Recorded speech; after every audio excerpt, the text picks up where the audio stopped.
audio, ya nos vemos.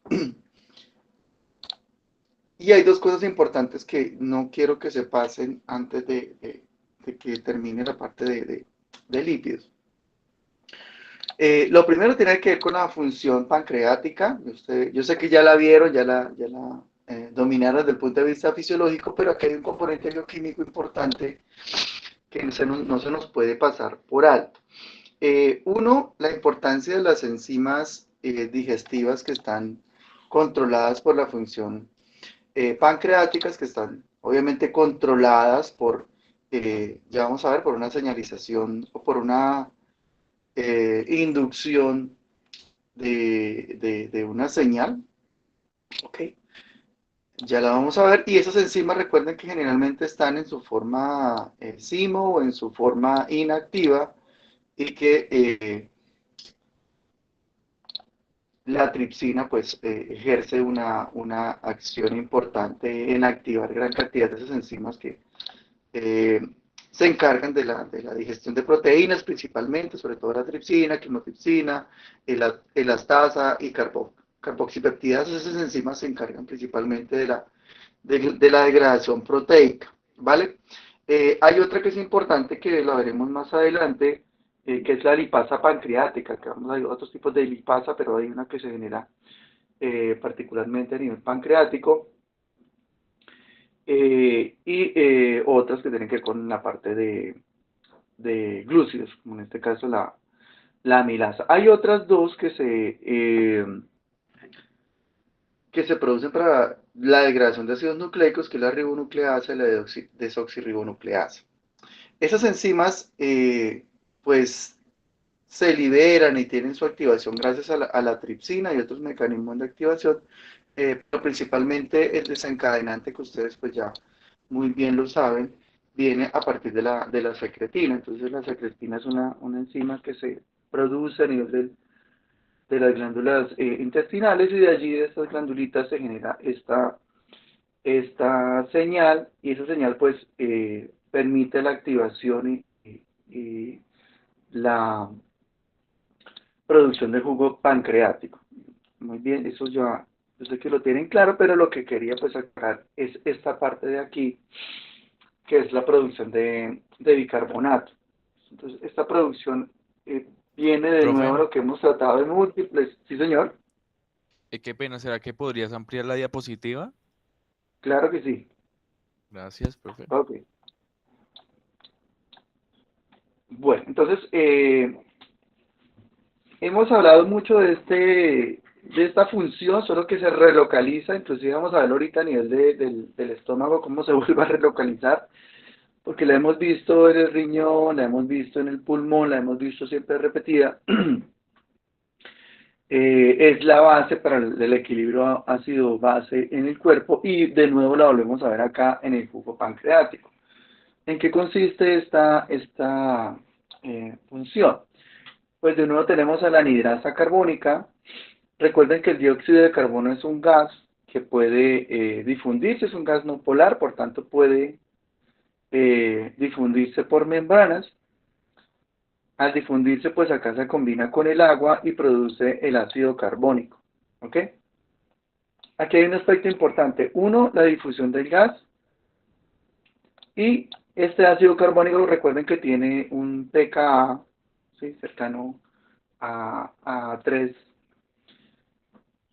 no recuerdo ahorita el decimal, 3, por poner un número, digamos que 3,2. Eso lo que nos dice es que él tiende a disociarse, a separarse, y cuando se disocia, pues libera un protón y libera el bicarbonato. Entonces, acá otro eh, evento bioquímico importante es el cotransporte, el antiporter, es decir, sale el protón y entra el sodio, y la proporción de ingreso de dióxido de carbono junto con la disociación del bicarbonato, perdón, del ácido carbónico, nos genera un protón que luego es intercambiado por el sodio. Acá otro papel importante tiene que ver con el paso del bicarbonato a el exterior, aquí al lumen, y esto permite, o sea, cuando sacamos al bicarbonato, permite que se disocie más más ácido carbónico. Si el bicarbonato se acumula acá en el interior de la célula, pues la rata o la proporción de ácido carbónico que tiende a disociarse pues bajaría. Entonces, esto permite que pues, el cuerpo, en este caso, debe invertir un poquito de ATP para extruir contracorriente el bicarbonato. Si esto no se hace, el bicarbonato se devolvería, ¿sí? Podría volver a pasar de nuevo al interior y el proceso no generaría una acumulación de este ion, es decir, en este caso el bicarbonato. Esta función, ¿qué es lo que busca? Una acumulación, ¿sí? Acumulación de bicarbonato en el lumen, ¿sí? En la luz. Entonces ya tenemos un ion. Lo otro es lo siguiente, entonces cuando pasa el sodio al interior, este sodio pues también pasa al lumen y tiene una función importante que es generar un gradiente hiperosmolar. Entonces sacamos bicarbonato, sacamos sodio, ¿ok? Y esta acumulación de iones, esta acumulación de cargas que se está dando en la luz, ahora llama el agua, ¿sí? Entonces aquí hay mayor osmolaridad, es decir, digamos que esto está, por poner una palabra que no es técnica ni nada, pero que se entiende, esto empieza a volverse espeso, ¿sí? Empieza a volverse con mayor concentración. Y cuando tenemos esa situación, recuerden que eso genera un efecto osmótico, es decir, el agua pasa de la sangre a la célula acinar y luego de acá pasa a la luz. Entonces, esto genera un fluido acuoso, que es lo que después subsecuentemente se va a convertir en el jugo pancreático. Entonces, ese mecanismo, quería que muy posiblemente lo vieron, o si no lo vieron, pues acá la idea era explicarlo, porque este jugo también sirve como matriz o como medio para la disolución de las enzimas, ¿sí? Si esto no se produjera de este paso es muy importante para la digestión porque permite que las enzimas estén disueltas en esta solución acuosa de bicarbonato y sodio y luego subsecuentemente pues va a salir. Ya ustedes bien conocen el mecanismo de salir eh, por los diferentes ductos y luego esto se combina con los productos de la acción hepática, ¿vale? Y acá pues por el esfínter de Oddi tenemos una eliminación, pero eso sí quería explicarlo frente a la producción de este jugo pancreático. Me imagino que ya esto también lo habrán desarrollado desde el punto de vista fisiológico, los diferentes mecanismos que inducen la liberación de estos jugos. Y acá pues tenemos principalmente valga la redundancia, dos señales importantes en el proceso de excreción de estos jugos y de la actividad digestiva que tiene que ver con la colecistoquinina y con la secretina, ¿vale? Entonces, principalmente la secretina pues actúa de una manera inductora. La secretina pues no se va a liberar a menos de que llegue una disminución en el pH en el área duodenal, y esa disminución en el pH es la que estimula a que se produzca el jugo. Recuerden que el jugo y su exceso de bicarbonato es lo que neutraliza los jugos ácidos que vienen del estómago, y eso pues eh, permite ese control. En ocasiones, como ustedes lo conocen muy bien, se genera la marea alcalina porque se produce una consistente concentración de bicarbonato, y esta pues además de neutralizar puede llevar un poquito a la alcalinidad, pero pues el cuerpo rápidamente controla dependiendo a la carga gástrica que se tiene. ¿Listo? Entonces de aquí para resaltar esto. Y por último, de esta parte, ¿no? eh, lo que tiene que ver con la producción de ácido estomacal, que también es un mecanismo, obviamente no igual, porque aquí lo que queremos es liberar protones. ¿Okay? Vamos a utilizar esta. Esto ocurre en el estómago, pero el mecanismo también utiliza la anhidrasa carbónica. ¿Okay? Acá en este caso tenemos a la célula parietal, ¿sí? Y una serie de estímulos centrales, histamina, acetilcolina y gastrina, que en la célula parietal pues toman el dióxido de carbono, que es propio del metabolismo de la célula, y agua, y de nuevo acá tenemos la anhidrasa carbónica. Pero acá pasa una cosa interesante y es que el bicarbonato no pasa al lumen, obviamente, sino que pasa a la sangre. Entonces, en el páncreas, lo que hacíamos era mandar el bicarbonato al lumen y acá al lumen del pancreático y acá lo que hacemos es sacar el bicarbonato hacia la sangre. ¿Ok?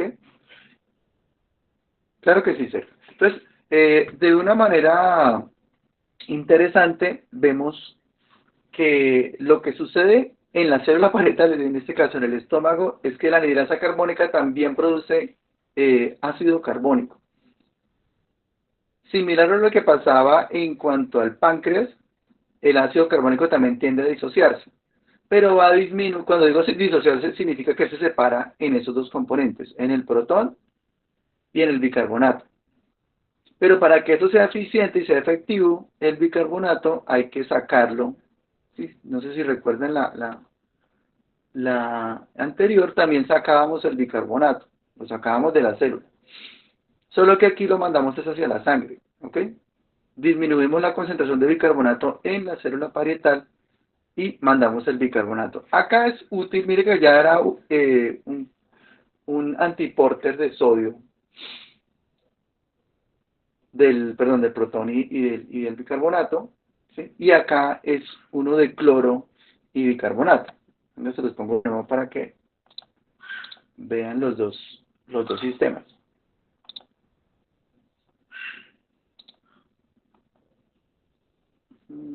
Ay, espera que se me... Listo, pues ya lo conecto acá. Perfecto. Entonces miren la comparación. Acá sacamos el bicarbonato que iba hacia el lumen, pero acá utilizamos ATP para hacer la extrusión. Y luego lo que hacíamos era enviar el protón a la sangre. ¿Okay? En el estómago lo que hacemos es mandar el bicarbonato hacia la sangre.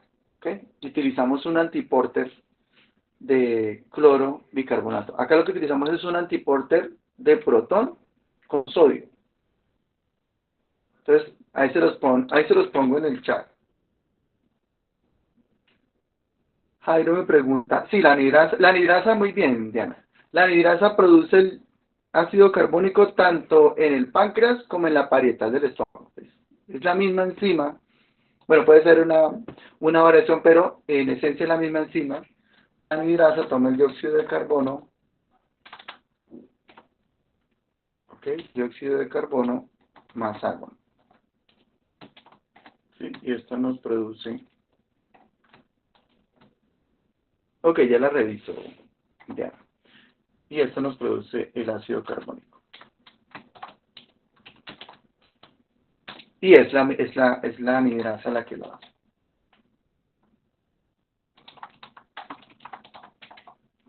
Listo. Sí, la tendencia de disociación va a estar determinada. Jairo me pregunta. Sí, la disociación es un proceso, digamos, natural, o es un proceso, bueno, digamos natural, es un proceso que está inducido por la presencia eh, de los constituyentes. Esperen, porque yo sé que ya sé dónde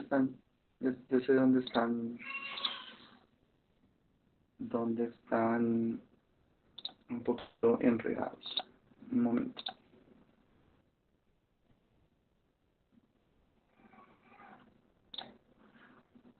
Sí, dime, Sergio. Profe, es que yo creo que la pregunta va orientada a que si la anhidrasa carbónica, así como permite la formación del ácido carbónico, también permite la disociación del mismo en bicarbonato y hidrógeno. Esa es la pregunta. No, no. Ahí, por eso quiero aclararlo porque si de pronto se me van con ese concepto,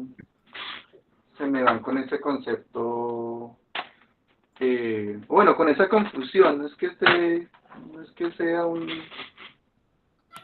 concepto totalmente erróneo porque tienen relación, pero hay que aclarar lo siguiente. Mira. Recuerde que hay dos tipos de ácidos, ¿sí? Los ácidos fuertes, como el ácido clorhídrico o el ácido sulfúrico, ¿sí? ¿Vale? Se aclaró esto porque no, jamás quisiera que se los fueran a ponchar con eso. Y tenemos los ácidos orgánicos, como el ácido carbónico, ¿sí? Recuerde que los ácidos orgánicos generalmente tienen carbono, ¿vale? Y los inorgánicos pues tienen moléculas diferentes al carbono. Esos ácidos son ácidos fuertes, en el sentido de que ellos se disocian completamente. ¿Qué es disociarse? Es separarse, ¿sí? Cuando tú los pones en agua, ellos se separan en el protón y en este caso en el halógeno, ¿vale? Y eso lo hacen al 100%.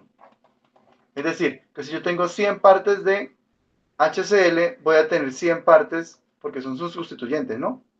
100 partes del protón y 100 partes del ion, de cloro, ¿vale? Se separan.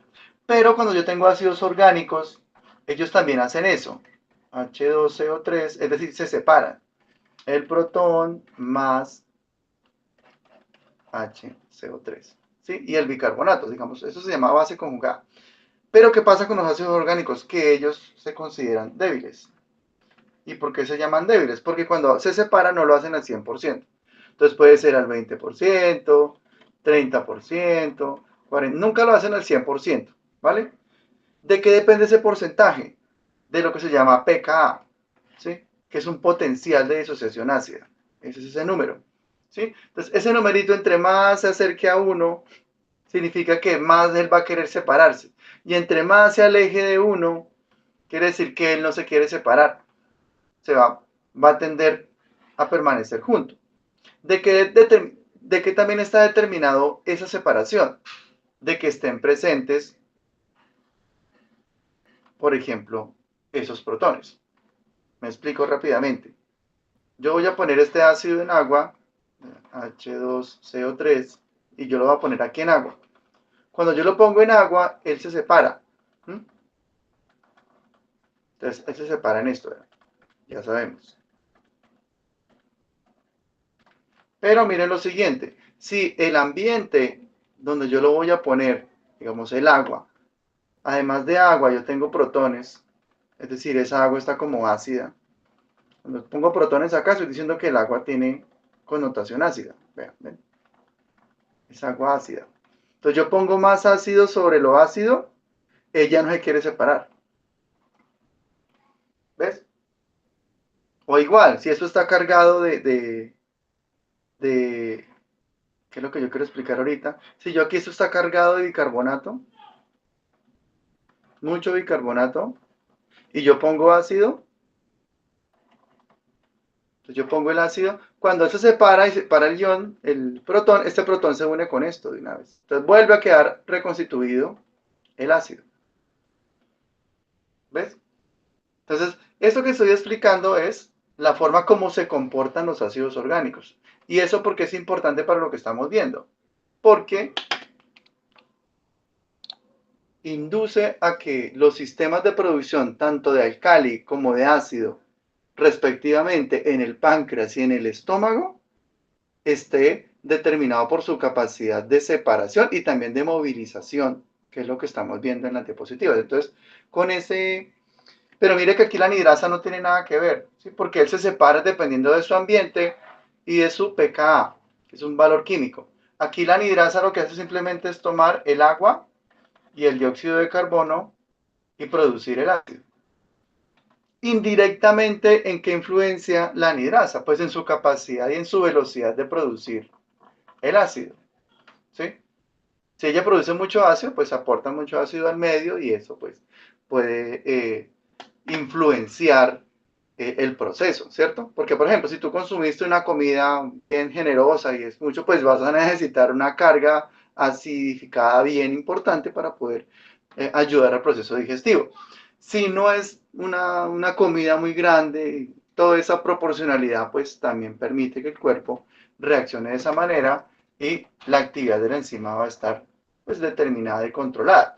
Entonces lo haría como indirectamente, pero desde el punto de vista objetivo, el comportamiento del ácido está determinado es por su naturaleza inherente, es decir, su misma característica a disociarse.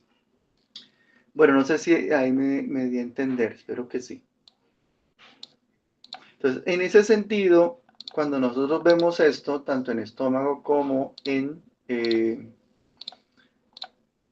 páncreas, lo que está pasando es que el sistema lo que fundamentalmente está haciendo es movilizar ya sea los protones o el bicarbonato, esta parte, fuera de la célula, ¿sí? Y eso pues garantiza su función. En el páncreas pues lo que busca esencialmente es tener una carga alcalina. Y en el ácido, en el estómago, lo que busca esencialmente es generar una carga ácida, ¿sí? Que es lo que estábamos viendo acá.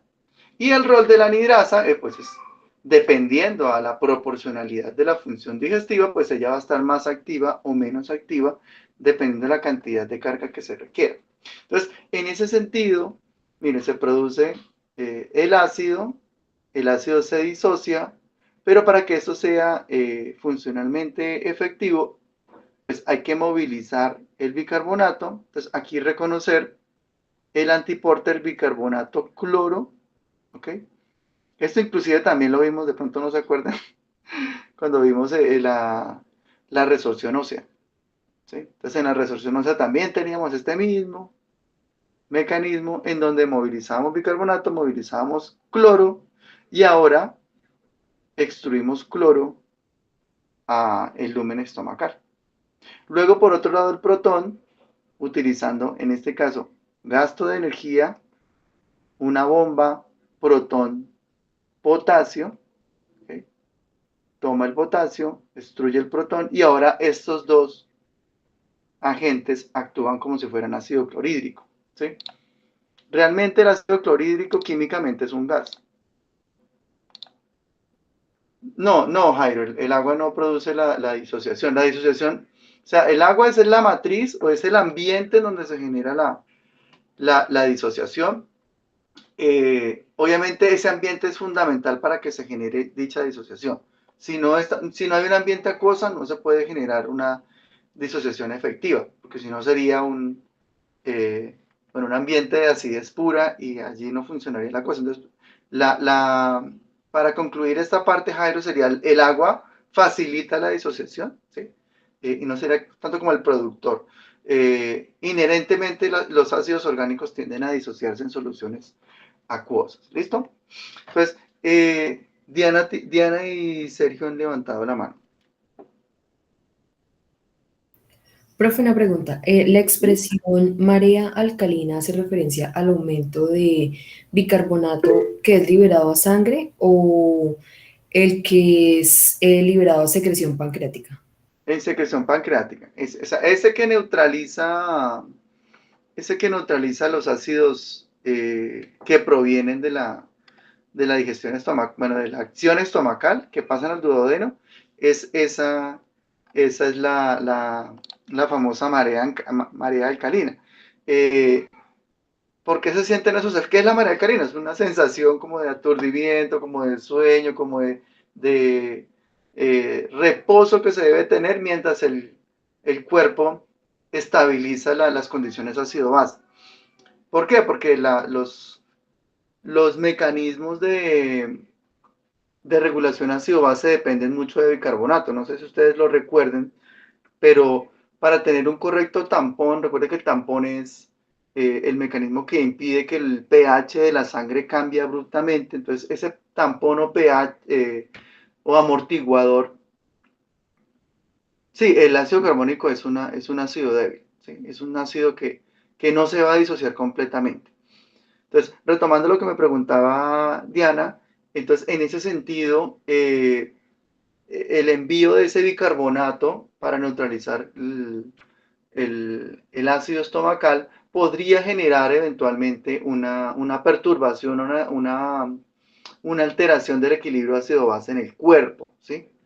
Y para poder controlarlo, para poder llevar de nuevo ese pH, que no se nos vaya a pasar a 7.5, a 7.47, algo así, sino llevarlo a 7.35, a 7.45, que es como el pH normal. 745, 744 es un pH normal. Si se nos sube más de 744 quiere decir que tenemos un pH alcalino y eso pues no es bueno para el cuerpo. Entonces el cuerpo tiene que activar una serie de mecanismos regulatorios que implican la respiración, que implican la actividad del riñón. No estoy hablando de una alcalosis porque esos son contextos patológicos, sino alteraciones en el equilibrio que tienen que ser compensadas rápidamente. Eso no dura más de media hora, 20, 30 minutos, mientras se vuelven otra vez a restablecer los mecanismos ácido-base. Entonces, a eso es a que hace referencia ya. Y Sergio tiene otra pregunta. Profe. Sí, señor. ¿Escucha, profe? Profe, es que usted nos hablaba que la disociación del ácido carbónico, tanto en el estómago, en el páncreas, difería según ciertas situaciones. Yo tengo anotado acá que la disociación en cuanto al páncreas depende de entre más salida de bicarbonato, más disociación del ácido carbónico. Pero a nivel Sí, correcto. gástrico, profe. También, sino que en este caso, sí, también depende de la movilización. Si tú no movilizas los iones, el ácido no tiende a disociarse más, ¿sí? E inclusive eso puede afectar la actividad de la anhidrasa carbónica, ¿sí? Si tú acumulas estos iones. Por eso el cuerpo interviene gastando ATP para movilizarlos, ¿sí? Los mueve los protones hacia el lumen gástrico y el bicarbonato lo mueve hacia la sangre. ¿Ves? Entonces, en otras palabras, si no movilizáramos estos iones, los dejáramos acá dentro de la célula parietal, pues la disociación de este ácido no sería efectiva, ¿sí? Y si él permanece como está, como ácido carbónico, pues en este caso no tendría el mecanismo para poder facilitar la acción gástrica. Pero pues de por sí, venga, yo de una vez busco el dato porque me quedan con la duda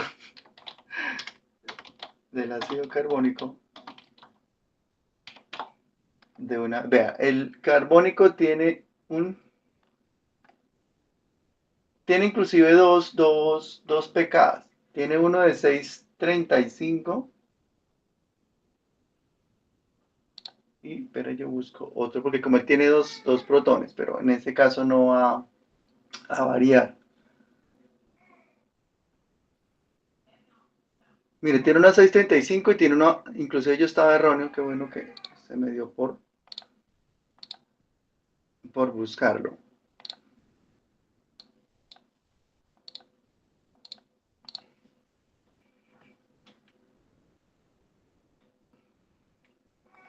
Listo. ¿Qué son estos números? Pues la fuerza que tiene un ácido por disociarse. Entre más se acerca a uno, más se parece a un ácido realmente fuerte. A nosotros nos interesan pues los ácidos orgánicos. Aquí tenemos el carbónico, ¿verdad? Ese es su pKa.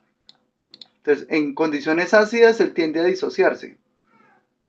Pero mire que 635 no es un número muy alejado de 7. Y tiene otro pKa a 10. Es decir, que él va a soltar su segundo hidrógeno, pero en una condición alcalina. ¿Sí? Nunca vamos a, digamos en términos orgánicos, el cuerpo nunca va a llegar a ese pH, nunca va a llegar a 10. Entonces, el número que realmente aplica para ese ejercicio es este de 635, es decir que cuando él tiene una condición ácida, va a tender a soltar un protón, es decir, un hidrogenión. Y el otro, pues, lo conserva hasta cuando se llega a un pH de 1032, que es un pH alcalino. Y obviamente, en términos prácticos, esto no ocurre. Esos son constantes, pero realmente en términos biológicos este número puede variar. Es como para llevarnos una idea. Sí, son constantes, mire, a 25 grados. Ni siquiera aplica para una condición fisiológica. Pero es bueno tener en cuenta estos números. Es decir, para no enredar tanto la cosa, en una condición acídica, ese ácido carbónico tiende a separarse. Eso es como que si quisiéramos llevarnos una conclusión, tiende a disociarse. Listo, entonces, ¿cómo se disocia? Mandamos el bicarbonato a la sangre y el protón lo enviamos hacia el lumen. Lo que quería aclararles también es que el HCl, el ácido clorhídrico, es un gas. ¿Ok? Es un gas. Y acá lo que tenemos está separado. Nosotros decimos, el cuerpo produce ácido clorhídrico, pero realmente ese ácido nunca se llega, bueno, para que lo tengan ahí como curiosidad, nunca se llega a formar, porque lo que hacemos es enviar al lumen estomacal los constituyentes del ácido. Recuerden que el ácido lo que hace es separarse una vez está en solución acuosa. Entonces, conforme se producen sus constituyentes, ellos permanecen separados. Si tuviéramos unidos estos iones, tendría que estar altamente concentrado en ácido el lumen, ¿sí? De hecho, el estómago puede llegar a alcanzar un pH cercano a 2, ¿sí? O 1, bastante ácido, ¿sí? O un pH de 1 algo. Es un pH bien ácido para el estómago. Una cosa importante que deben saber es que dependiendo de la carga gástrica, pues esta función tiende a incrementarse o aumentarse. ¿Mm? Cuando se altera es cuando se generan esos procesos de gastritis. De hecho, esto es importantísimo que le presten un poco más de atención y le puedan dar una lectura a posteriori, debido a que es una de las enfermedades más, o sea, no va a haber momento en su práctica profesional en donde no tengan un paciente con un problema de alteración de la función gástrica asociada a la acidez, ¿sí? Porque hay mecanismos que pueden impactar, ¿sí? Centrales sobre la función, ¿sí? Por ejemplo, es muy común que el estrés, algunas alteraciones o estímulos pueden desviar este proceso y se genera una alteración en la producción de estos iones y obviamente altera la función gástrica o procesos donde no tenemos una buena conducta alimenticia, desórdenes en los tiempos de comer y todo esto, que inclusive en los mismos niños se presenta. Entonces, yo aquí les ilustro el mecanismo bioquímico, pero en ustedes está, por ejemplo, profundizar aspectos que terminan modificando patológicamente estos procesos y obviamente que hay una farmacología que implica sobre la función, digamos, inhibidores de esta bomba. Ustedes los conocen. Entonces, se inhibe la bomba, no se generan los protones y esto impacta sobre el pH final de la función gástrica. Y aquí hay pues, no estoy mostrando nada, pero vuelvo a ponerlo para que verdaderamente tengan esto. Ya, ahora sí. Entonces, lo que les estaba diciendo, cuando hay farmacología asociada a bomba de protones, ¿sí? Lo que estamos es afectando la capacidad de este aparato de enviar protones y ciertos fármacos lo que buscan es incrementar pH, es decir, que no tengamos un pH tan ácido, controlando la extrusión de los protones. Y aquí pues hay contradictores, ustedes pueden buscar la literatura, entonces hay autores que dicen que eso no es muy bueno, que deberíamos buscar atacar qué es lo que está generando la perturbación en el proceso normal.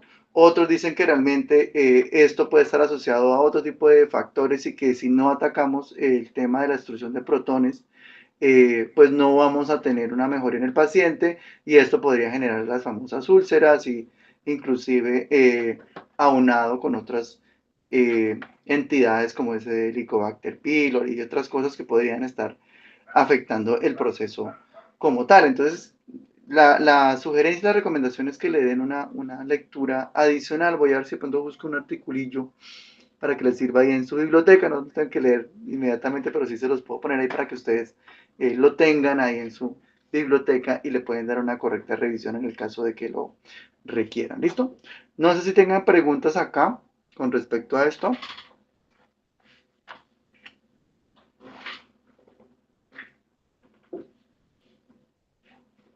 Listo, correcto. Entonces ya tenemos las dos funciones de producción de... Sergio tiene una pregunta, ¿sí, señor? Profe, el dióxido de carbono que difunde a la célula parietal viene de los vasos sanguíneos. Sí, inclusive el mismo metabolismo de la célula. Recuerde que las células tienen metabolismo oxidativo y ellas producen de por sí el dióxido de carbono. Entonces, puede venir o de la sangre o puede venir de la misma célula que hace metabolismo oxidativo, conserva ese dióxido de carbono, no lo saca y lo utiliza para hacer la función la función de producción del ácido carbónico. Dependiendo inclusive de la cantidad de dióxido de carbono que se produce en el cuerpo como gas, él se difunde y por simple difusión llega a este punto. ¿Qué es lo que estoy diciendo? Que este gas, dependiendo, digamos, está más concentrado en la sangre y está menos concentrado en la célula parietal, pues él se difunde hacia la célula. Se difundiría en el caso de que la célula lo gasta, entonces aquí lo está gastando. Por tanto, la concentración de dióxido de carbono en la célula disminuye, porque lo está gastando, mira, lo está convirtiendo en ácido carbónico. Entonces, la concentración de este componente o del gas sería bajo en la célula parietal y pasaría de la sangre a la célula, ¿sí? Porque habría mayor concentración en sangre que en la célula y ahora pues producimos el ácido carbónico. Entre más ácido produzcamos, pues la concentración de este gas dentro de la célula pues tenderá a estar más bajo que en la sangre, ¿sí? Más o menos así como que funciona, simplemente por difusión, porque este es un gas que no tiene polaridad, entonces él pasa por la membrana libremente. Así funciona más o menos, Sergio. Bueno, listo. Entonces, ahora sí, vamos a pasar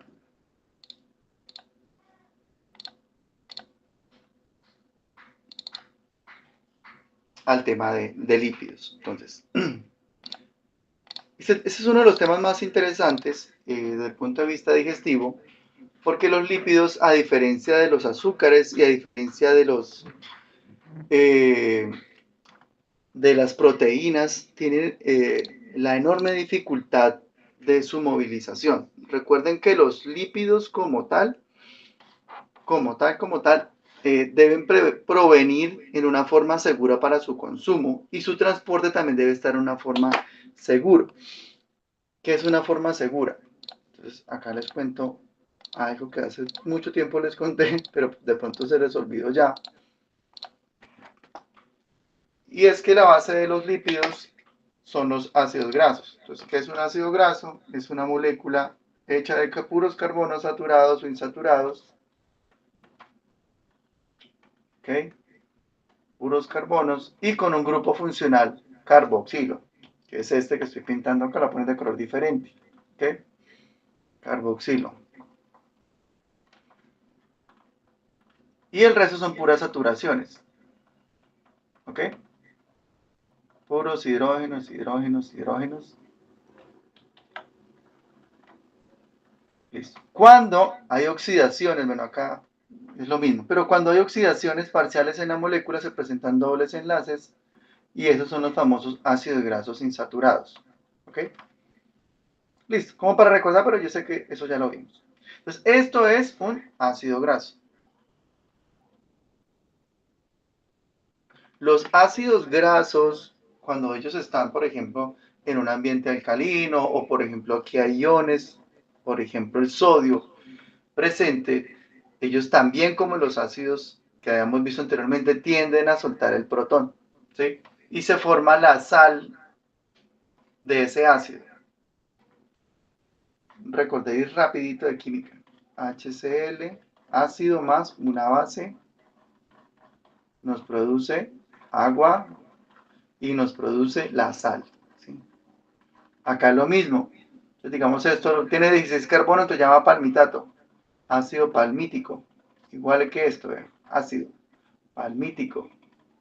Entonces, ácido palmítico más una base, un ambiente alcalino, ¿sí? Un alcali, y eso me produce agua más la sal. Entonces, la sal del ácido palmítico se llama palmitato. ¿Ok? Palmitato. ¿Por qué les cuento eso y qué tiene que ver con todo este embrollo? Pues que el palmitato actúa como un jabón, ¿sí? Y los jabones, así se llama, así es la definición química. Los jabones lisan los complejos membranales, en este caso, la membrana de la célula, la rompen. Entonces, una persona no debe consumir ácidos grasos libres, ¿sí? Son tóxicos. Muy bueno que lo sepan porque a veces inclusive los venden. Usted puede comprar en un almacén, se puede comprar palmítico, ¿sí? Pero esa forma es insegura porque lo que va a hacer es dañar o destruir los tejidos porque actúa como un jabón. ¿Ok? Entonces la forma de ácido graso, ya lo vamos a ver más adelante, las argucias que hace el cuerpo para que esto no dañe los tejidos, es consumirlo en forma segura. Entonces la forma segura es la forma triglicérida. ¿Ok? Que es como nosotros comemos. Exactamente, Sergio, sí señor. Entonces, el monómero de un triglicérido es el ácido graso. Sergio tiene una pregunta. Profe, en el caso de las personas que consumen, digamos, esos ácidos grasos libres, ¿de dónde obtendrían esa álcalis o la base? ¿O en qué, El digamos? bicarbonato es un alcali, por ejemplo. ¿Sí? Ah, ok. Por ejemplo, bicarbonato, si tú unieras el ácido palmítico más bicarbonato de sodio, eso pasa en el cuerpo, entonces produce palmitato de sodio más agua. ¿Sí? Eso pasaría. Pero usualmente no es común que una persona consuma ácido graso libre, digamos, si de pronto se intoxica con algo y les llegó por urgencias, ¿qué fue lo que tomó? ¿Qué fue lo que tomó? No, yo me tomé este ácido, pero eso usualmente no, o sea, es muy inusual que vaya a llegar un caso de eso, pero puede pasar, ¿vale? Entonces, ¿cuál es la forma natural de consumirlos? Es la forma triglicérida, la que estamos viendo acá, ¿ok?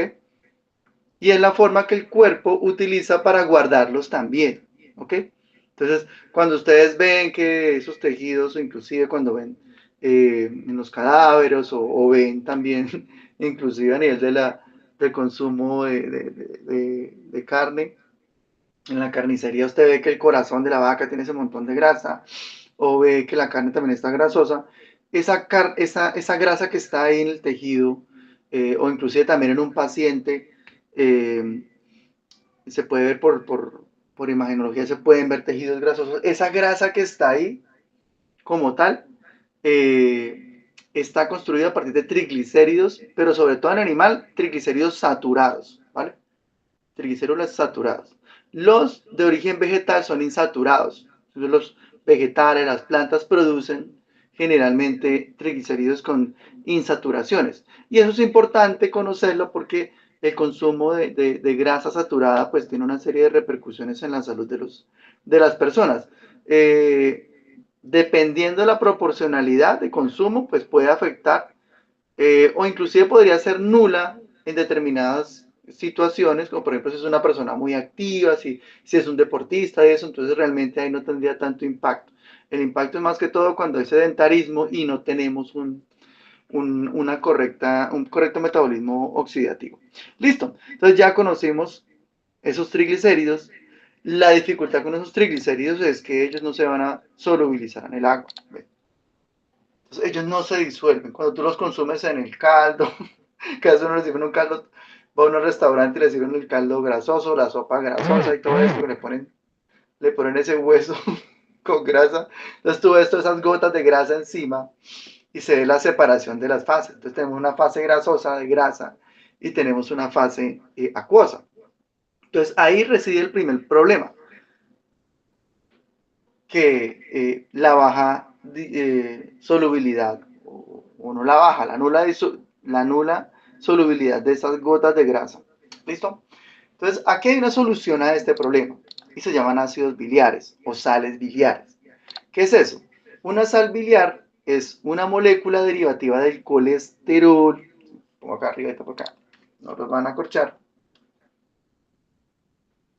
El insaturado, sí, sí, Mayeli, el insaturado tiene un metabolismo un poco más rápido, no estoy diciendo que es súper veloz metabolizarlo, pero es dentro de los sistemas enzimáticos que tenemos nosotros, es un poco más eficiente su metabolismo, pero igual el cuerpo puede hacer el uno o el otro, ¿no? O sea, si tiene un excelente metabolismo oxidativo, cuando digo excelente metabolismo oxidativo, estoy hablando de que la persona se mueve, que hace entre 2 horas a hora y media de ejercicio o actividad física, mínimo unos 3 o 4 veces por semana, que tiene un equilibrio en la dieta y eso, buen consumo de glúcidos. Entonces, eso pues garantiza que también se dé un consumo y un aprovechamiento de estas grasas. ¿Okay?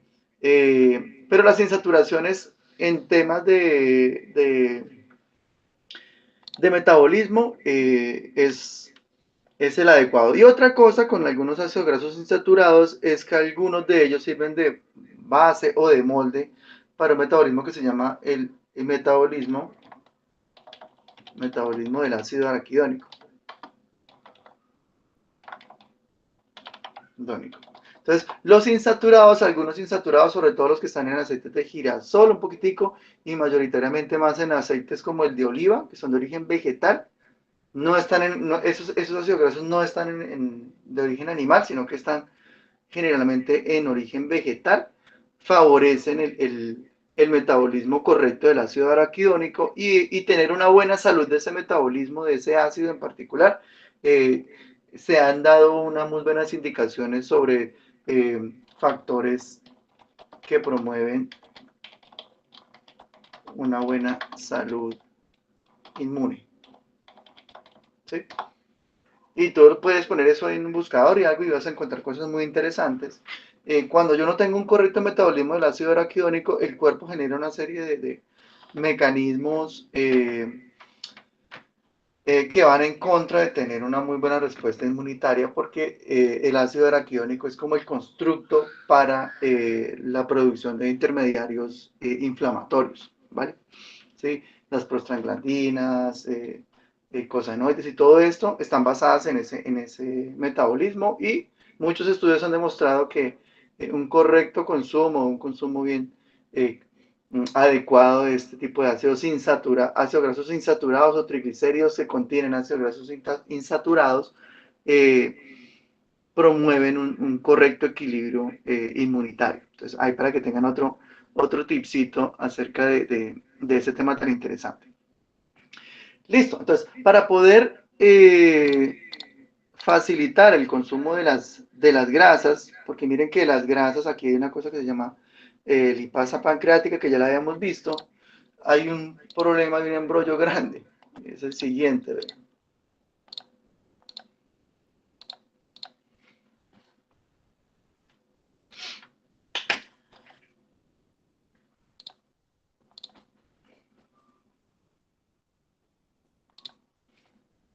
Denme acá un momento, traigo una figurita.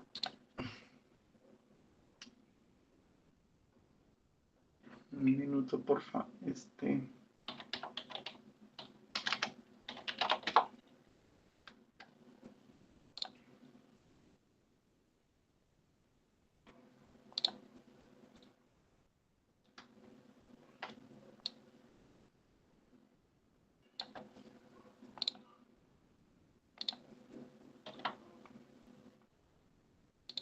Bien, hagamos de cuenta que esto es una gota, está notando porque las gotas de grasa no son así, esta parte no. Digamos que esto es una gota de grasa, ¿ok? Esta. Entonces, tiene los ácidos grasos, digamos que son estos los triglicéridos, que este es el bloque de 3, y aquí salió, y aquí viene la enzima. No, voy a hacerla más pequeña para que me quede claro. Entonces, cuando viene la enzima a atacar esto, la superficie se llama SASA, superficie accesible al solvente, superficie accesible al solvente. ¿Qué es esto? El área, toda esta parte de afuera a la cual tiene acceso la enzima, ¿sí? Entonces, si la gota es muy grande, como en esta, si tú la comparas con esta, si la gota de grasa es muy grande, pues a esa pobre enzima le cuesta mucho trabajo actuar sobre toda esa cantidad de tamaño o de área superficial, ¿sí? Entonces, entre más grande sea el tamaño del lípido y de la estructura lipídica en la gota de grasa, pues por más enzimas que tú tengas, si tengas no sé, miles de enzimas, ellas no van a poder hacer su acción muy eficientemente porque el área de superficie es muy alta y hay una gran cantidad de lípidos por dentro a los cuales las enzimas no pueden acceder. ¿Sí? Es una restricción física. Entonces, entre más pequeñas sean las goticas de grasa, pues vuelven más eficiente el rol de las enzimas. Una que ya vimos es la lipasa pancreática. Entonces, para que la lipasa haga bien su trabajo, tenemos que descomponer esa gran cantidad de tamaño de grasa y de gotas de grasa, y acá tenemos un rol fundamental de las sales y ácidos biliares. ¿Ok? Entonces, ya entendimos el rol y la importancia de esos ácidos biliares. ¿Ok? Sergio tiene una pregunta. Profesor, quiere decir que entre mayor superficie accesible a solvente, mayor es la actividad de la enzima. No, al contrario. Entre mayor sea la gota de grasa, menos eficientes son las enzimas porque, o sea, por fuera las enzimas pueden acceder, pero por dentro la enzima no puede entrar y seguir trabajando. Entonces, si tú tienes partículas bien chiquiticas, que es lo que vemos acá, mira, entre más chiquiticas sean las partículas, entonces tenemos una acción eficiente de la enzima. Es como subdividir un problema grande en fragmentos chiquiticos e incrementar la eficiencia. Entonces, eso garantiza que después esas goticas se conviertan en ácidos grasos que después podemos movilizar y transportar. ¿Ves? Esa es como la acción y la función de esos ácidos biliares. Y después en conjunto, junto con otras enzimas que ya vamos a ver más adelante, facilitan la acción del proceso, sobre todo lo que son las fosfolipasas. Bueno, entonces ya entendimos que es fundamental que la bilis genere una producción de sales biliares, que eso es lo que hace parte de las excreciones pancreáticas y también de colesterol. ¿Sí? La lipasa, pues, mire que es en conjunto, porque lo habíamos visto acá, pero mira.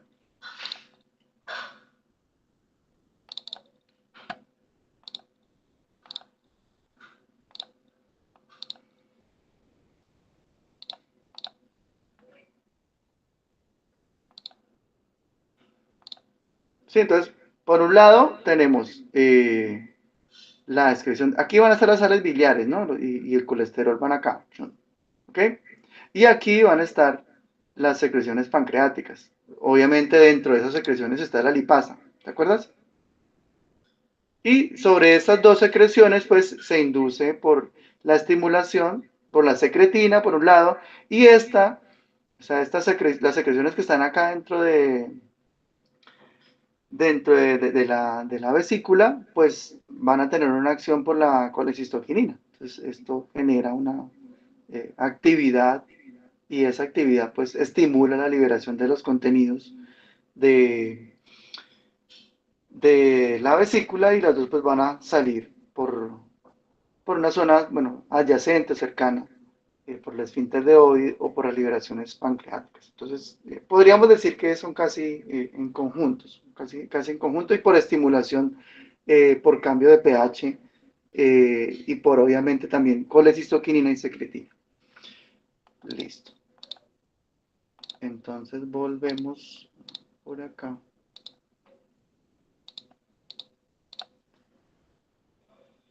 Bueno, entonces, ¿qué es lo que hacen las lipasas? Particularmente lo que buscan es romper los enlaces que constituyen los triglicéridos. Es decir, esto que tenemos acá, esos enlaces que constituyen el triglicérido, hay que romperlos para poder tener unidades libres.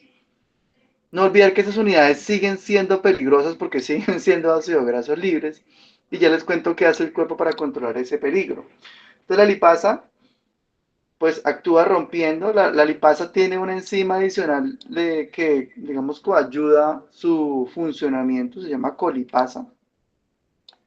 Y esa colipasa, pues, media como la interfase lipídica acuosa para incrementar la eficiencia enzimática. Acá hay una cosa importante que aclarar. No se da la ruptura de todos los enlaces a la vez, porque eso generaría muchos ácidos grasos libres, y eso podría llegar a ser peligroso, según lo que yo les he descrito. Entonces, ¿qué es lo que sucede? Que se rompe un bracito, ¿sí? Y queda un ácido graso libre, y lo otro es el resto del triglicérido, ¿sí? Que sigue conservando, por ejemplo, en este caso, 2 o 1 de los ácidos grasos. Por ejemplo, aquí tenemos 3 ácidos grasos, se da la ruptura por acción de una lipasa, la fosfolipasa, rompe, se libera el ácido graso y esta fracción que queda se llama lisofosfolípido, ¿sí? Entonces acá lo pongo en el texto, ¿ya? Triglicérido, que son 3, triglicérido. Recuerde, tiene 3X, 3 ácidos grasos. Ahí está. Ahora, acción por la lipasa. Después de la acción de la lipasa nos queda un ácido graso 1, un ácido graso libre, más un lisofosfolípido. ¿Ok? ¿Qué es el lisofosfolípido? Lo que quedó al quitarle un ácido graso a este triglicérido. Lo importante de los lisofosfolípidos es que ellos siguen teniendo propiedad detergente. Es decir que, además de las sales biliares, ellos también van a seguir ayudando en formar más micelas, es decir, a disminuir el tamaño de esas gotas de grasa e incrementar la eficiencia de las lipasas. Entonces es como un proceso de facilitación digestiva de los lípidos potenciado. ¿Ok? Miren qué interesante. ¿Vale? ¿Sí? Dime, Diana. Profe, ¿puede repetir, por favor, eso de la acción potencial? Sí, claro. Los lisofosfolípidos ayudan a que las otras gotas de grasa que siguen llegando también disminuyan ese tamaño y se potencia porque tenemos acción de los ácidos biliares y ahora acción de los lisofosfolípidos y eso permite, mediante la acción detergente que tienen ellos, ¿sí? Acción surfactante, en seguir disminuyendo el tamaño de las gotas de grasa y eso facilita también la acción continua de la lipasa pancreática. Sí, correcto, Sergio. El diacilglicerol es una forma de lisofosfolípido, es una forma de este tipo de molécula con 2 ácidos grasos y el resto. Sergio tiene otra pregunta. Profe, una pregunta. En cuanto a la función de la lipasa pancreática, pues no sé si es como una pequeña conclusión, está coayudado tanto por la colipasa como por el lisofosfolípido. Sí, correcto, sí. Sí, porque es que aquí es importante tener en cuenta que el cuerpo de por sí necesita un importante aporte de lípidos para su funcionamiento. Casi la mitad del sostenimiento, digamos, en una persona adulta, de las funciones orgánicas requiere de un aporte de lípidos dentro de las calorías que necesita al día, ¿sí? Algunos expertos hablan de entre el 35 y el 40%, y eso trasladado en gramos de grasa al día siempre es bastante, entonces se requiere de una muy buena coordinación de diferentes elementos que faciliten el aprovechamiento, porque si no, o sea, si estos sistemas, que es lo que pasa a veces con personas que tienen perturbaciones o alteraciones en el metabolismo de lípidos, no hay una muy buena absorción de los lípidos, estamos evitando la absorción de los mismos y estamos desperdiciando una enorme cantidad de energía y eso pues en últimas impacta el equilibrio. Para algunas personas que buscan bajar de peso, eso puede, que vamos a ver un poquito más adelante, que algunos fármacos funcionan de esa manera, o sea, no fármacos, perdón, me estoy equivocando, algunos programas de disminución de peso en una persona pueden estar enfocados en evitar que se absorban los lípidos, ¿sí? Entonces, como es una parte tan importante de las calorías que una persona necesita al día, si tú utilizas eso, es decir, si disminuyes la absorción de lípidos en un paciente, una persona, pues el impacto sobre el equilibrio energético pues se ve de una manera bastante rápida, ¿sí? Entonces va a empezar a bajar de peso si esa es su objetivo, su intención. Pero en contextos patológicos, pues eso puede impactar en el equilibrio energético de una persona, lo puede enfermar, ¿vale? Entonces hay que verlo por un lado o por el otro, ¿listo? Correcto, entonces acá la idea es que el cuerpo tiene una gran cantidad de mecanismos para evitar que vayamos a desechar la grasa y para hacerlo, pues contamos con esos dos mecanismos inicialmente. Y hay un tercero que es el tema de los ésteres de colesterol. ¿Qué es esto? ¿Sí? El colesterol como tal que tenemos nosotros, inclusive que se puede producir a nivel de excreción pancreática, también puede guardar lípidos, ¿sí? Entonces, cuando una molécula de colesterol tiene un ácido graso en su estructura, a esa molécula se llama éster de colesterol, ¿vale? Entonces lo repito, cuando una molécula de colesterol adopta un ácido graso dentro de su estructura, a esa molécula se le llama éster de colesterol, ¿vale? ¿Cuál es el objetivo? Pues evitar que hayan ácidos grasos libres, porque este ácido graso libre que queda por ahí es peligroso, puede dañar una membrana y puede dañar un tejido. Entonces, para evitar que esté por ahí loco haciendo daños, entonces el cuerpo puede esterificarlo, entonces se lo entrega el colesterol, ¿vale? Y eso pues evita que se vaya a generar una situación peligrosa. Hay otro mecanismo, ya un poquito más sofisticado, que son proteínas de unión ácidos grasos. Miren qué re bacano, miren qué interesante. Entonces tenemos una proteína que lo que hace es encarcelar ese ácido graso para que no se vaya por allá a dañar tejidos.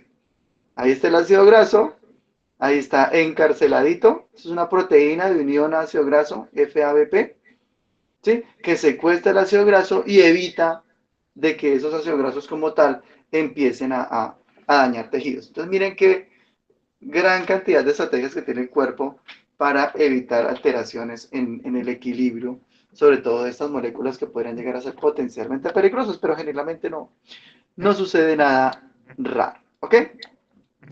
Bueno, ¿hasta aquí hay alguna pregunta? Sergio tiene una pregunta. Profe, una pregunta. ¿Me podría, por favor, repetir otra vez lo relacionado con la colipasa? ¿Qué es lo que ella hace, por favor? Sí, ¿qué pasa con la colipasa? Lo que pasa es que cuando se va a dar la acción de interacción entre la enzima, es decir, entre la lipasa pancreática y las gotas de grasa, las micelas, la interacción, según se ha descrito, porque pues esto todavía no se ha descrito al 100% porque son proteínas actuando sobre lípidos y para poderlo ver en vivo e en directo pues es muy difícil, por no decir que imposible. Entonces se ha determinado que se requiere de una proteína adicional para facilitar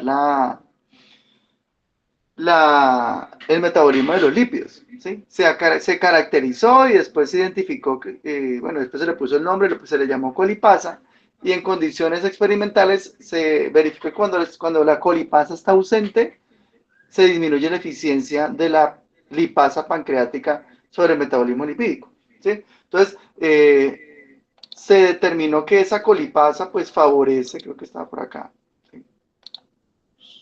Por acá creo que más adelante. Aquí está. Entonces, la colipasa, pues lo que promueve, se requiere para promover la interacción entre la enzima, en este caso la lipasa, y la gota de grasa. Porque recuerda que eso está sucediendo, es un ambiente acuoso. El ambiente digestivo es un ambiente de agua, un ambiente acuoso.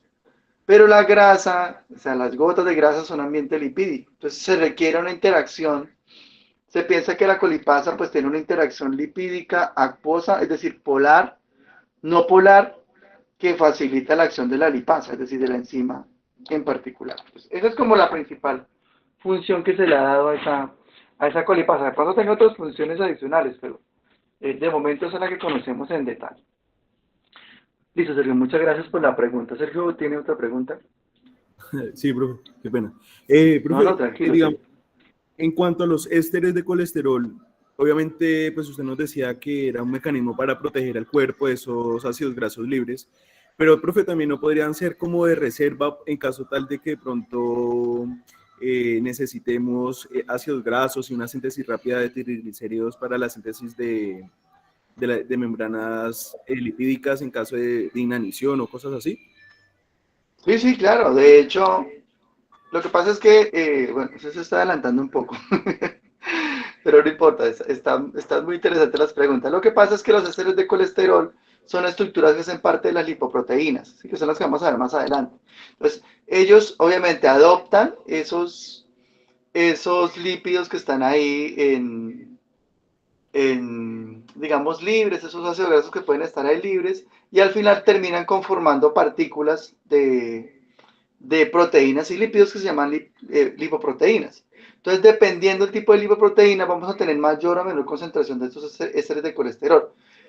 Mayoritariamente los encontramos en las partículas de HDL. O sea, las partículas de HDL tienen una gran concentración de ésteres de colesterol y de hecho hay una fracción de estas lipoproteínas que sirven para medir el colesterol basal en una persona, es decir, una forma de identificar, no directamente del HDL, sino por ejemplo por partículas de LDL, pero ya las vamos a describir. ¿Listo? Listo. Entonces, ¿qué pasa? Diana tiene una pregunta. Profe, dos cositas. La primera, sobre la proteína que estábamos hablando que secuestran los ácidos grasos libres, ¿estas son citosólicas? No, esas proteínas son proteínas solubles, ¿sí? Ellas pueden estar solubles en plasma, igual como lo está la albúmina. Trabajan de una forma similar como está la albúmina, ¿sí? Profe, y la otra, ¿me puede aclarar, por favor, como si una lipoproteína, o cuál es la diferencia entre una lipoproteína y una apoproteína? Las apoproteínas son proteínas que constituyen la estructura de una lipoproteína, es decir, la apoproteína es un componente, es una parte de la lipoproteína. Entonces, la lipoproteína es el todo y la apoproteína es una parte de esa lipoproteína, ¿ok? Y ya las vamos Muchas a caracterizar en cuestión porque pues son importantes que ustedes las conozcan en el sentido que ellas determinan el tipo de lipoproteína a la cual nos vamos a referir. ¿Listo? Va por ese lado, Diana. gracias, profe. No, con muchísimo gusto. Bueno, entonces, ¿qué pasa al fin? ¿Qué es lo que se requiere? Que de todos esos lípidos que vamos nosotros recolectando y vamos inicialmente modificando en cuanto a su forma triglicérida, ellos van a terminar conformando una serie de estructuras o macroestructuras denominados lipoproteínas, ¿ok? Inicialmente esas lipoproteínas como tal, digamos para que tengamos un contexto y nos vamos como organizando en cuanto a lo que vamos a ver más adelante, es que cuando nosotros absorbemos la grasa o los lípidos, ellos van a conformar una primera estructura con gran cantidad de lípidos que se llaman kilomicrones. ¿Okay? Entonces, la primera lipoproteína o digamos la primera estructura de almacenamiento de lípidos, cuando digo almacenamiento, digamos no sea lo más preciso, pero para que nos llevemos una idea, es una estructura que guarda momentáneamente los lípidos, se llaman kilomicrones. Los lípidos van a pasar por el tejido linfático, ¿vale? Y de allí los kilomicrones van a pasar a los capilares. Ya vamos a ver de forma detallada esa historia, pero es para ir viendo hacia dónde va el agua al molino. Entonces, inicialmente en el tejido linfático se estructuran ahí mecanismos un poquito complicados y complejos que permiten que se formen las lipoproteínas. Como su nombre lo dice, pues tienen una serie de componentes proteicos a los cuales les vamos a llamar apoproteínas, ¿vale? Apoproteínas ya las vamos a caracterizar. Antes de eso, quisiera también decirles o sumarles de que hay proteínas como la albúmina que también trabajan similares a como lo hacen las proteínas de unión a ácidos grasos. Y eso es bueno que lo tengan en cuenta porque cuando tenemos, por ejemplo, tenemos en un paciente deficiencias hepáticas, el paciente tenga un problema hepático, recuerden que la albúmina es una proteína que se produce en este tejido, y la insuficiencia hepática puede impactar la forma en la cual se produce un correcto metabolismo lipídico. Entonces hay una asociación de eso, ¿ok? Y eso podría generar un evento, ¿sí? Un círculo vicioso en donde hay pobre metabolismo lipídico, pobre transporte, los lípidos dando vueltas por ahí, pues mire que pueden dañar los tejidos, pueden generar efectos inflamatorios, bueno, pueden hacer un montón de cosas fuera del control y el equilibrio, y eso todo está asociado a un correcto funcionamiento del hígado, entonces para que lo tengan en cuenta. Entonces mire que la albúmina también, secretada por el hígado, puede tener un rol importante en el control de los ácidos grasos no esterificados o los ácidos grasos libres que están por ahí haciendo daños. ¿Ok? Listo, entonces Esas lipoproteínas generalmente tienen dos componentes. Tienen una coraza formada por triacilgliceroles y ésteres de colesterol, es decir, esta parte. Y tienen una monocapa superficial formada por fosfolípidos, colesterol y apolipoproteínas. ¿Ok? Las lipoproteínas generalmente las asociamos en estos 5 principales entidades moleculares. Entonces, kilomicrones, VLDL, IDL, LDL y HDL. ¿Ok? Que es lo que generalmente hace un recuento sobre un perfil lipídico en una persona. Es lo que usted va a evaluar. Entre menor densidad tenga, pues más contenido lipídico presenta la lipoproteína. Y va a tener, aquí Sergio me pregunta. Sí, una lipoproteína está constituido, bueno, estructuralmente por dos componentes, una coraza y una monocapa superficial. La coraza, triacilgliceroles y ésteres de colesterol.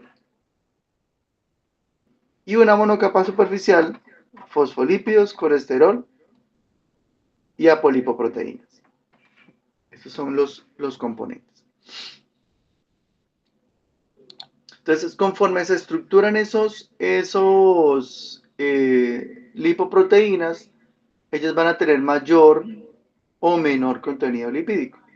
¿De qué depende que tengan mayor o menor? Pues del metabolismo oxidativo en el cuerpo. ¿Sí?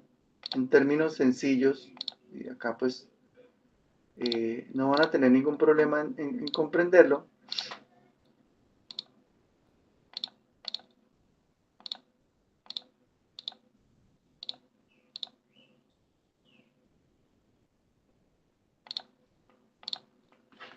Es lo siguiente, miren. Esto es re fácil de entender y les ruego que nunca lo olviden. Aquí tenemos una persona que consume lípidos. Y esta persona va a estar en diferentes estados en su vida. ¿Sí? Va a estar como niño, como joven. Esos casi no los tenemos en cuenta. Bueno, aunque también puede pasar, ¿sí? Pero es proporcionalmente en términos de rata o de proporción poblacional, están en menor número. Es decir, que hay menor probabilidad de que uno de sus pacientes tengan alteraciones en el metabolismo lipídico cuando están en estas escalas. Luego tenemos los adultos y los adultos mayores. ¿Okay? Entonces, cuando estamos por acá, el consumo de lípidos está determinado por el gasto calórico. Entonces, acá y acá el gasto calórico es alto, por tanto puede ser un poco despreciable e inclusive en baja proporción alteraciones en el metabolismo de lípidos. Pero cuando ya llegamos aquí y acá, el hecho de que los lípidos estén bajos está determinado por el gasto calórico. El gasto calórico está determinado esencialmente por por muchos factores, pero uno de los más importantes es la actividad física.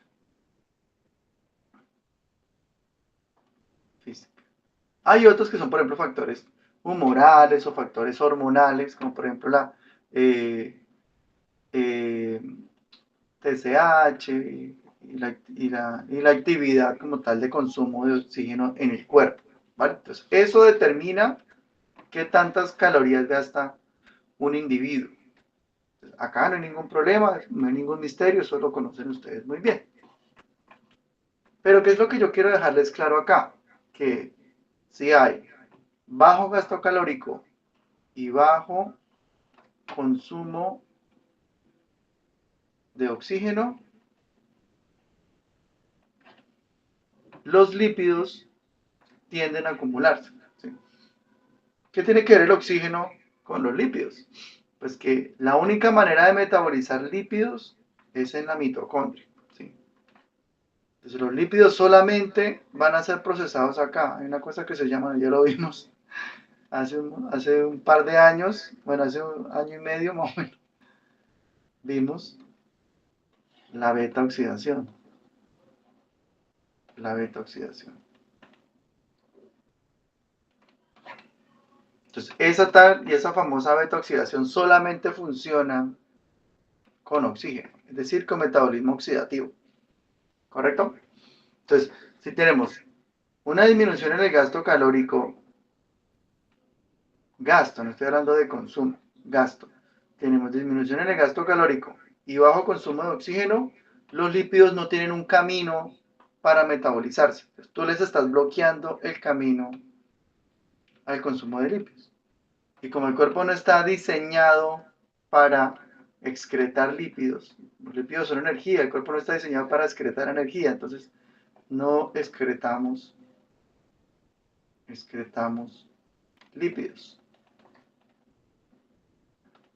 Como no excretamos lípidos, pues lo único que va a pasar es que empezamos a acumularlos, ¿ok? Y subimos de peso. Subimos de peso en forma de un incremento en el gasto calórico, ¿sí? Esto a veces tiene otra distorsión que es el consumo de glúcidos. Cuando yo consumo glúcidos o azúcares, pues los glúcidos y azúcares se convierten en lípido y se suman con estos. Los glúcidos se convierten en grasa y se suma con la grasa que viene de la dieta. Entonces tenemos dos aportes de grasa. Entonces subimos también doblemente de peso, sobre todo en esta proporción. Yo no estoy diciendo que aquí no, porque también tenemos niños obesos, tenemos personas con sobrepeso en la juventud. Se puede dar, inclusive puede llegar a ser ni siquiera patológico. O sea, todo depende de las características de cada persona y por eso hay que estudiar. Pero lo que les digo es que hay una proporción un poco más baja a lo que se esperaría, por ejemplo, con esto, con estos dos grupos poblacionales. Entonces, acá en esto, sí o sí, va a pasarles en su consulta que va a llegar adultos y adultos mayores con problemas en ese metabolismo de lípidos, ¿ok? La única forma fisiológica de poder atacar esto es esta vez. ¿Sí? Es llevarle oxígeno a la mitocondria, facilitando, digamos, mediante actividad física, pero pueden darse casos como esta, alteraciones endocrinas. Entonces también hay que prestarle atención. ¿Listo? Entonces, ahí está muy interesante esa parte y por favor nunca la vayan a olvidar.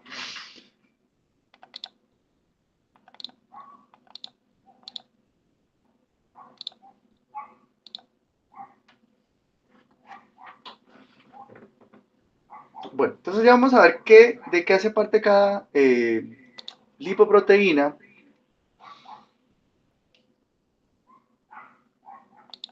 Y vamos a ver inicialmente cómo se conforman o se distribuyen las diferentes apoproteínas que hacen parte de estas estructuras. Entonces la primera, lo que voy a hablar es esto, es decir, la parte proteica que tiene una lipoproteína. Entonces, la primera se llama ApoA.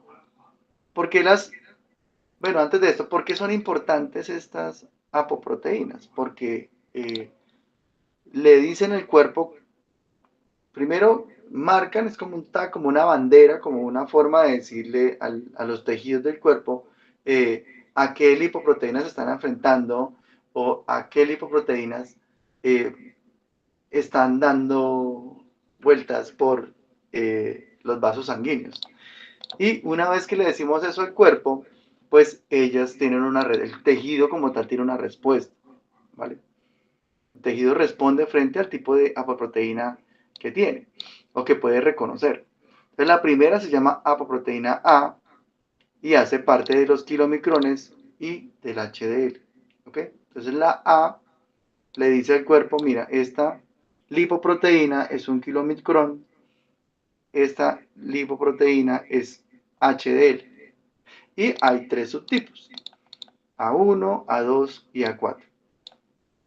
¿Vale? ¿Qué otras cosas hacen esas apoproteínas? Pues inducen la activación de otras enzimas, ¿sí? Hay una que se llama LCAT, ya la vamos a ver.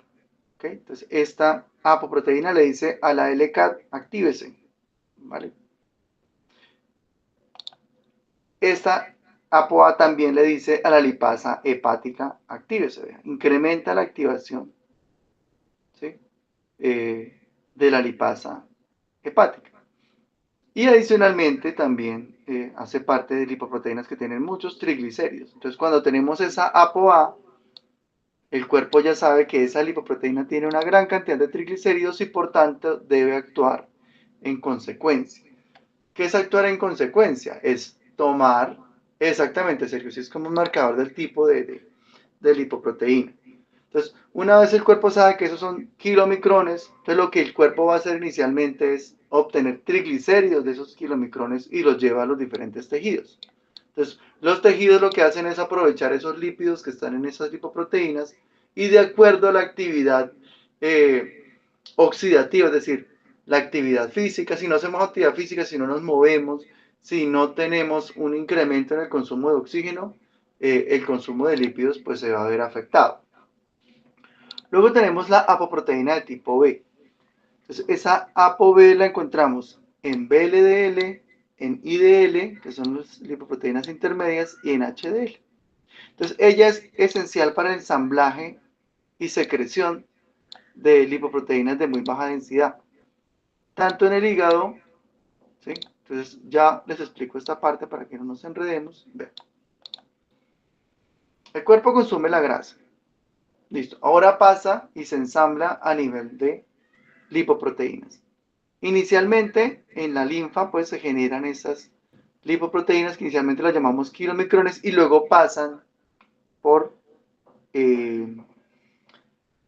los capilares. Dependiendo del consumo de grasa que tenga el cuerpo, usualmente es considerable, van a quedar unas estructuras que se llaman remanentes de kilomicrones, ¿sí? Remanentes. Esos remanentes van a ir al hígado, ¿ok?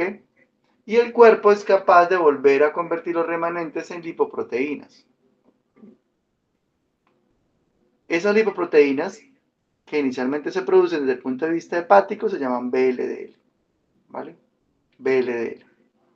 Es decir, que el cuerpo consume lípidos, si hace un consumo importante de lípidos, pues van a haber una buena concentración de kilomicrones, perdón, de remanentes de kilomicrones que van al hígado y el hígado hace síntesis hepática, síntesis lipídica y vuelve a reconstituir en estos remanentes de kilomicrones unas nuevas partículas o unos nuevos componentes que se llaman VLDL. Entonces acá la apoproteína que hace parte de esa nueva lipoproteína que se ha sintetizado en el hígado es la ApoB100. Entonces ayuda a ensamblar y a estructurar una nueva lipoproteína llamada VLDL. ¿Ok? Hay otra variante de la ApoB100 que se llama ApoB48. ¿Sí? Y tiene ese numerito porque es digamos, una versión corta de la ApoB100. ¿Ok? Tenemos otra, entonces esta recuerden que la encontramos en VLDL, IDL y HDL. Perfecto. Tenemos otra que se llama ApoC. La ApoC la encontramos en casi todo. Kilomicrones, VLDL, IDL y HDL. ¿Vale? Y tiene 3 isoformas, la C1, la C2 y la C3. Entonces, esta lo que hace es activar LCAT, ya la vemos. Ahora activa también una que se llama lipoproteína lipasa. Y mira que esta que se llama ApoC3, en vez de activarla, inhibe la lipoproteína lipasa. Entonces, dependiendo a lo que el cuerpo determine, por ejemplo, si tiene necesita modificar el metabolismo de lípidos, puede producir una molécula que activa la lipoproteína lipasa o puede producir una forma de ApoC que inhibe la lipoproteína lipasa. ¿En dónde actuaría una o la otra?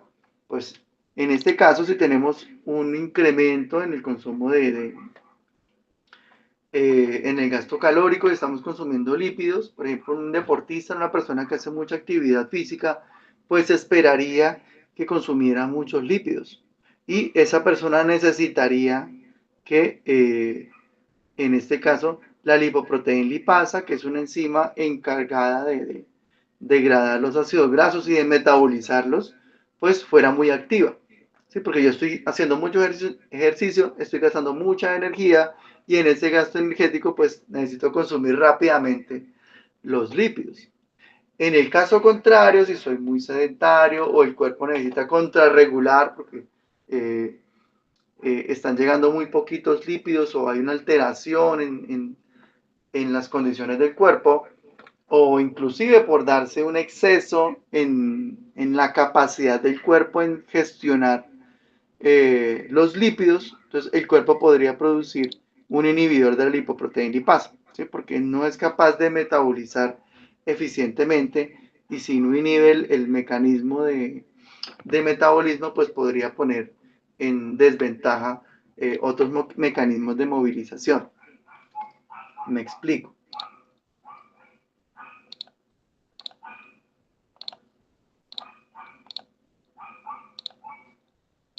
Vean.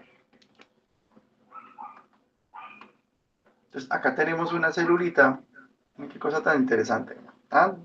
Aquí tenemos mi celulita. Acá tengo mi mitocondria. Recuerden que ella es la encargada de metabolizar los lípidos. Entonces, digamos que tengo activa la lipoproteína lipasa, que es una enzima, ¿sí? Y ella lo que hace es poner acá. Esta enzima es encargada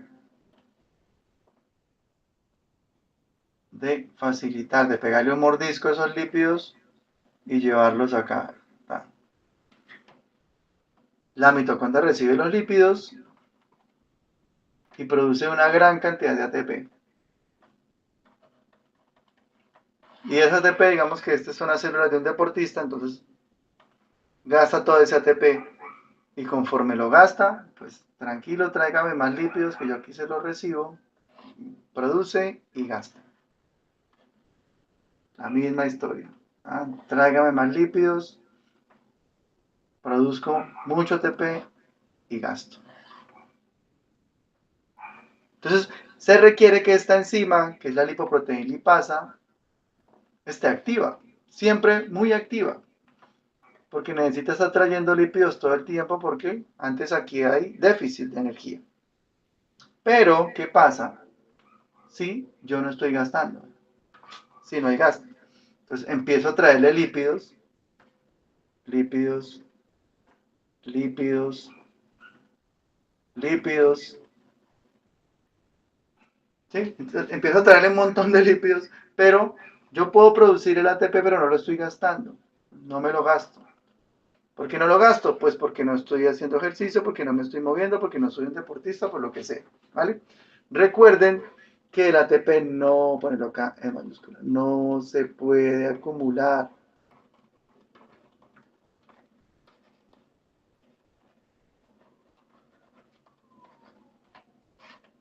¿Sí? No se puede acumular. ¿Por qué? Porque eso es una molécula muy inestable, no hay manera de polimerizarla para utilizarla de manera de gasto. ¿Sí? Yo puedo polimerizarla, por ejemplo, formando poliadeninas, pero eso es un tema más de ácidos nucleicos. ¿Sí? ¿Ok? Pero no la puedo polimerizar eficientemente para utilizar constantemente para gasto energético. No funciona así. ¿Ok? Por tanto, el ATP es una moneda de cambio. La produzco y la gasto, la produzco y la gasto. Quiere decir que si no la estoy gastando, pues ¿para qué muevo lípidos y para qué los llevo a la mitocondria si es que esto está bloqueado acá? ¿Sí? Aquí tengo este muro. Acá tengo un muro de ladrillos que está evitando que fluya el gasto. ¿Vale? Entonces la mitocondria se ve en problemas y entonces avisa, no me mande más lípidos, bloquee ahora la lipoproteína lipasa. Entonces ahora la lipoproteína lipasa queda bloqueada y mis lípidos empiezan a acumularse.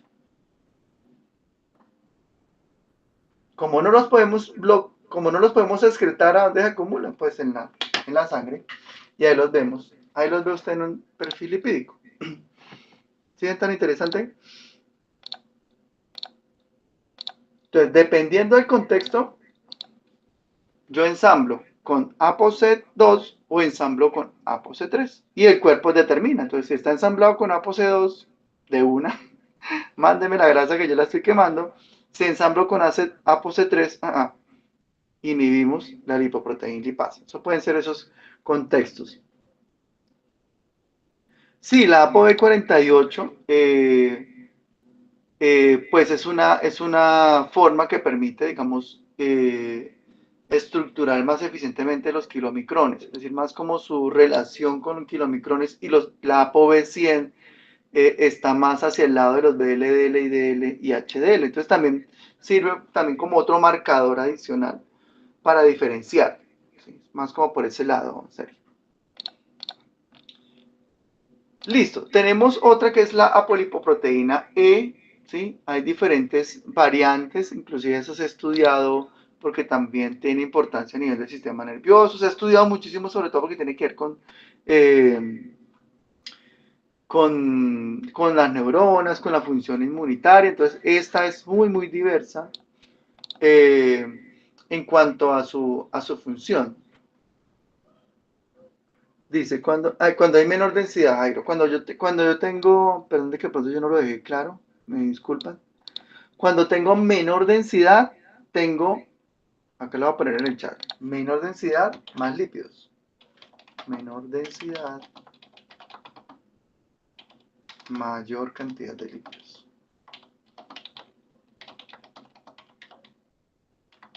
Lípidos, ¿ok?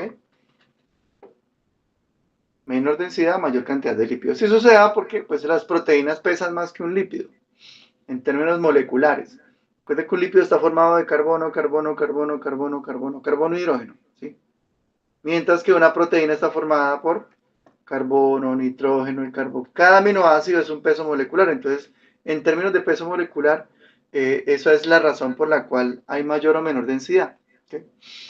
Bueno, entonces, kilomicrones tienen muchos lípidos, intermedios lípidos. Aquí tenemos baja cantidad de lípidos y aquí tienen muy baja cantidad de lípidos. Listo. Bueno, por acá.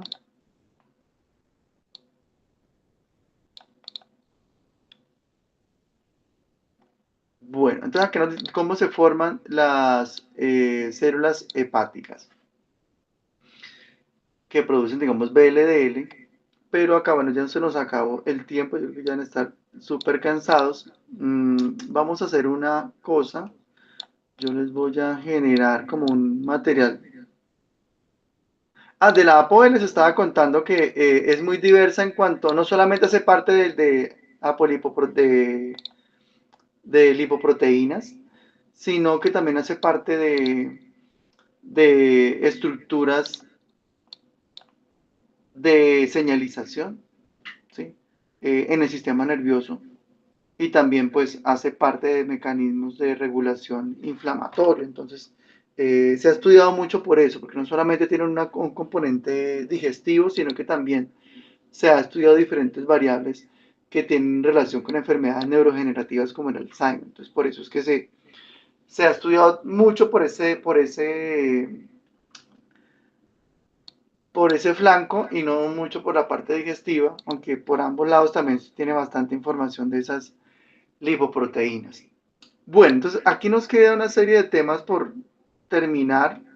Si quieren yo puedo, para que no se quede esto como suelto, porque ya viene el modular, generar como una infografía, o puede ser inclusive un audio. De pronto no sé si que les quede mejor, me avisan con Erika, para poder facilitar la comprensión del tema que nos hace falta acá, o si de pronto ustedes tienen un espacio a lo largo de la semana, podríamos hacer una sesión de nos queda como una horita más o menos, para terminar estas diapositivas que nos quedaron falta en el tema.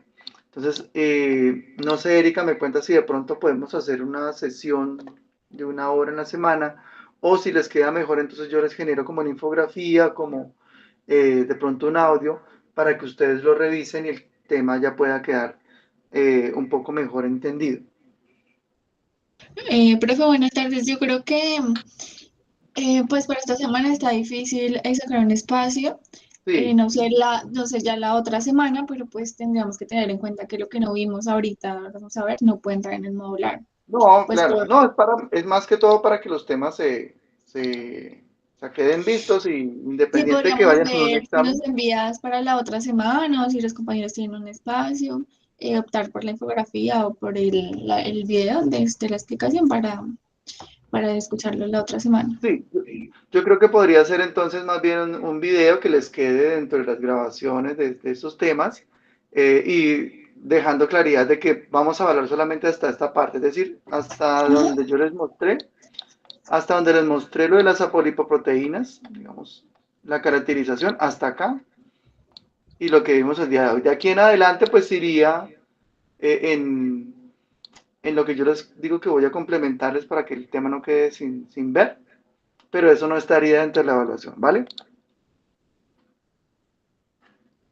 Listo, profe, perfecto. Me parece Listo, bien y creo que a perfecto. los compañeros también. Listo, perfecto, Erika. Entonces, muchachos, los dejo. Perdón que estuvo extensa la clase y compleja. Gracias por la asistencia y cuídense mucho. Un abrazo muy fuerte. Hasta luego. Gracias, profe. Con mucho gusto. Hasta luego. Gracias, profe. Hasta luego. Chao, Jairo. Gracias por las preguntas. Gracias a los que estuvieron muy activos. Chao, Diana. Que estén muy bien. Gracias, profe. Profe, una pregunta. Sí, claro. Para la parte escrita del modular, básicamente estudiamos la teoría que tenemos acá, que vimos en clase, o algún artículo. No, únicamente de lo que, digamos, para que no tengan complique en cuanto a la información. Entonces, básicamente las clases que vimos sobre glúcidos, sobre lípidos y sobre proteínas. Todo va a estar ahí como relacionado. Cualquier duda que tengan, que ustedes consideren que sea importante, que no les quedó claro y que de pronto podría estar en alguna pregunta, me avisan, me pueden mandar un correo o las consolidan con Erika y yo con mucho gusto se las contesto, ¿vale? Perfecto, profe, muchas gracias. Sí. No, Sergio, para ahora no me han pedido preguntas, me pidieron para el escrito. Esas son las que voy a enviar y les reitero que van a salir únicamente de las clases que hemos tenido, ¿vale? Vale, profe, muchas gracias. Que pase Bueno, bien. con mucho gusto. Cuídense mucho. Chao, chao. Gracias, profe.